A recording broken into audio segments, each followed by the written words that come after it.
Uglovoy xonadonning eng katta plyus tomoni ko'chadan juda chiroyli ko'rinadi va juda katta bo'lib ko'rinadi. Aslida mana shu ko'rib turgan xonadonimiz 4 sotuv yer maydoniga qurilgan.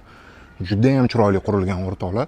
Lekin binoyimiz ancha katta, chunki umumiy maydoni 750 kvadrat metr, birinchi qavat, podval va tepada mansardalari ham bor. Podval bilan hisoblaganimizda umumiy 4 qavatdan iborat o'rtoqlar. Birinchi darvozaxonamiz, chunki uglovoyligini hisobiga ikkita alohida darvozaxona qilingan. Ko'ryapsizlar, 2-3 ta mashinani qo'ysa bo'ladi.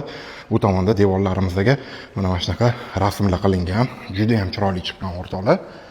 Va hovlisini ko'rishingiz mumkin. U tomonda ikkinchi darvozaxonamiz joylashgan. U yoqqa ham ikkita mashina qo'ysa bo'ladi. Bu tomonda yozgi oshxonalarimiz juda ham chiroyli qilingan. Mana bunaqa rabochiy zonalari bilan. Xullas, gap bo'lishi mumkin emas. Bu tomondan ham fasadlarini ko'rsanglar bo'ladi. Lekin bu xonadonni o'zligi uchun qurishgan, mehr bilan joylashgan joyi ham juda zo'r, Salomatinada joylashgan o'rtoqlar. Kelinglar, men sizlarga birinchi qavatlarini tanishtirib o'taman. Kirganimizda prixojniy zonasi alohida qilingan, chunki bu yerda yana bitta eshik bor, ko'ryapsizlar. Bu yerda встроенный shkaflar va гостевой sanuzel.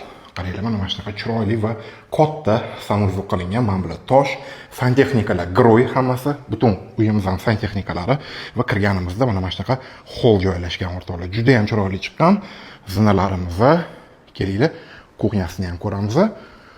Demak, bu yerda kattagina kuxnyamiz mebel texnikalari bilan, o'zi bu xonadonimizda to'liq mebel texnikalar qo'yilgan, zaldan tashqari.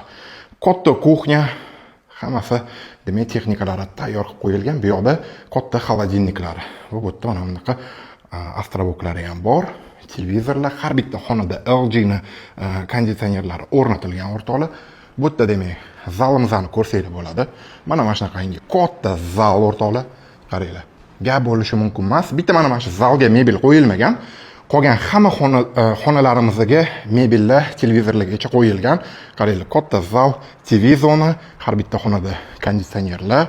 Bu zalimizni ikkita zonaga ajratib qo'ysa bo'ladi mehmonlar uchun va bu yoqda divanli zona qilib qo'ysa bo'ladi. Uyimiz juda ham sifatli qurilgan va yaxshi mahallada joylashgan. Bu Salomatinani o'zida joylashgan, Muqumiydan ham kirsa bo'ladi. Bu yerda demak birinchi qavatimizning spalnisi. Qaranglar, juda ham chiroyli chiqqan. Ranglarni ham juda chiroylisini tanlashgan. Va bu yoqda o'zining ichida sanuzellari joylashgan o'rtoqlar.